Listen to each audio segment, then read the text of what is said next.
ابھی پرسوں صبح کی بات ہے، فجر کی نماز سے پہلے ایک فون آیا میرے پاس.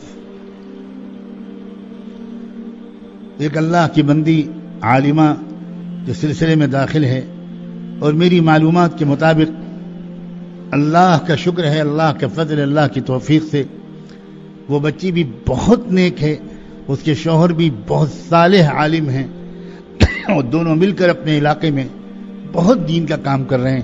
اللہ نظر بد سے بچائے اور قبول فرمائے.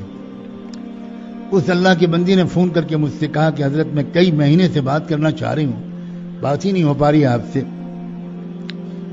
کیا مسئلہ ہے؟ مسئلہ یہ ہے کہ میں چونکہ مستورات میں خواتین میں کام کرتی ہوں، میں چونکہ عورتوں میں کام کرتی ہوں، برابر اجتماعوں میں جاتی ہوں، تو مجھے آئے دن ایسی غم زدہ، بے سہارا، لاوارث بیوہ اور مطلقہ بہنیں ملتی ہیں کہ جن کے حالات سن کر خون کے آنسو رونے کا دل چاہتا ہے. اتنا دکھ ہوتا ہے کہ وہ کیسی زندگی گزار رہی ہیں، کیا ہو رہا ہے ان کے ساتھ، کیا سلوک ہو رہا ہے. نہ سسرال میں ان کی کوئی جگہ، نہ میکے والے ان کو رکھنے کے لیے تیار. کوئی کہاں زندگی گزار رہی ہے، کوئی اپنے بچوں کی خاطر بس جی رہی ہے بیچاری. عمر ہے 30 سال، عمر ہے 28 سال، اسی عمر میں بیوہ ہو گئی، اسی عمر میں طلاق ہو گئی. اب وہ بیچاری دوسری شادی کرنے کو اس لیے نہیں سوچتی کہ میرے بچوں کا کیا ہوگا، اب میں ان بچوں کی خاطر زندگی کاٹ دوں گی. بس یہ دعا کریے کہ میرے بچے اپنے پیروں پہ کھڑے ہو جائیں اور ان کی شادیاں ہو جائیں، پھر اللہ مجھے اٹھا لے. میں اور اب کسی مقصد کے لیے جینا نہیں چاہتی.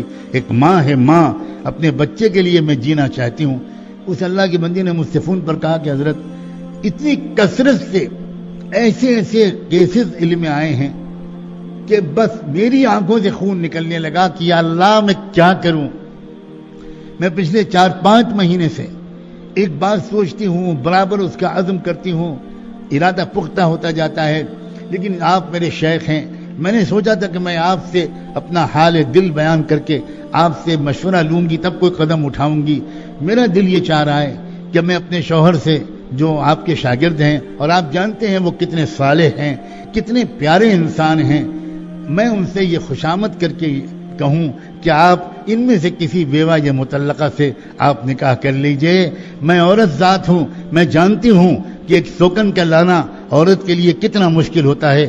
حضرت میں یقین دلاتی ہوں انشاءاللہ میں اس کی خادمہ بن کر رہوں گی. بس میری تسلی کا اتنا سامان ہوگا کہ ایک بندی خدا، ایک بہن کے آنسو میں نے پوچھے، ایک غم میں نے بانٹا. حضرت آپ اجازت دے دیجئے، پھر میں ان سے بات کروں، پھر وہ خود ہی آپ سے رابطہ قائم کریں گے. حضرت میں یقین دلاتی ہوں کہ یہ میرا مقصد ہے، اور مجھے امید ہے میرے شوہر میری نیت پر بھروسہ کر کے مان جائیں گے. آپ کسی طرح مجھے مشورہ دے دیجئے، کیا میں ایسا کروں؟ میں سچ کہتا ہوں، میں جواب کیا دیتا، مجھے رشک آتا رہا اس بندی پر، سلام بھیجتا رہا اس اللہ کی بندی پر، دعا کرتا رہا کہ اللہ اس کے اخلاص کو، اس کی خیر خواہی کو، اس کی انسانیت دوستی کو اور بڑھائے. یہ ہے حقیقی اسلام اور یہ ہے اعمال صالحہ.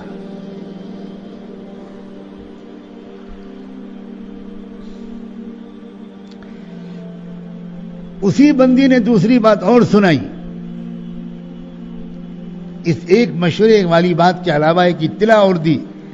اس نے کہا حضرت مجھے ایک خبر ملی کہ یہاں ہمارے علاقے میں یہ بھی رواج بڑھتا جا رہا ہے کہ عورتیں بچہ پیدا ہونے کے بعد کوئی عورت بچے کو سڑک کے کنارے پھینک آتی ہے. کچھ بچے مر جاتے ہیں، کچھ بچوں کو کوئی تنظیمیں، سرکاری تنظیمیں یا NGOز، رضاکارانہ تنظیمیں اٹھا کر لے جاتی ہیں، وہ ان کی پرورش کرتی ہیں. مجھے پتا چلا کہ فلاں اسپتال میں 3 معذور بچے ہیں، بالکل معذور ہیں، دماغی لحاظ سے بالکل معذور ہیں. ایک بچہ 4 مہینے کا ہے، ایک بچہ اس سے کچھ بڑا، ایک بچہ اس سے کچھ بڑا، 3 بالکل معذور بچے ہیں. اب مجھے پتا چلا کہ جنوبی انڈیا کے ایک فلاں شہر سے ایک نان مسلم ایک تنظیم کے لوگ آئے ہیں اور وہ یہ ارادہ ظاہر کر گئے ہیں کہ وہ ان تینوں بچوں کو لے کر جائیں گے. میں آپ سے مشورہ کرنا چاہتی تھی لیکن میں نے سوچ لیا کہ آپ کبھی بھی منع نہیں کریں گے, کبھی برا نہیں مانیں گے. آپ ہی کے مستقل بیانوں کو سن کر میرے دل میں یہ جذبات پیدا ہوئے ہیں. چنانچہ میں اسپتال گئی اور لکھا پڑھی کر کے ان تینوں معذوروں کو اپنے گھر لے آئی ہوں. تینوں معذور بچوں کو اپنے گھر لے آئی ہوں. اور حضرت آپ کو میں کیا بتاؤں, میرا یقیناً مراقبہ کم ہو گیا, میری تلاوت کچھ گھٹ گئی رمضان میں, لیکن مجھے میرے دل کو وہ سکون ملتا ہے کہ میں ان بچوں کو جب کھلاتی پلاتی ہوں, نہلاتی دھلاتی ہوں, ان بچوں کی خدمت کرتی ہوں, تو مجھے صاف لگتا ہے کہ میرا رب مجھ سے راضی ہو رہا ہے اور اللہ میرا رب مجھے مغفرت کر دے گا, معاف کر دے گا. یہ ہے اسلام, یہ ہے اعمال صالحہ.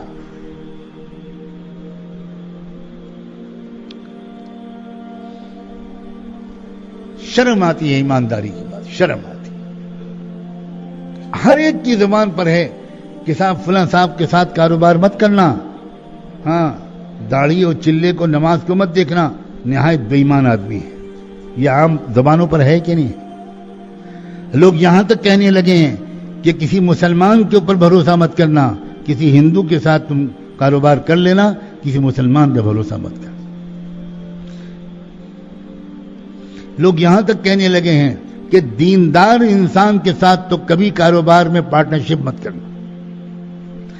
کیا ہو رہا ہے؟ یہ سب فساد اس بات کا ہے کہ نہ ہم نے دین کو سمجھا ہے, نہ ہم نے اعمال صالحہ کے مطلب کو سمجھا.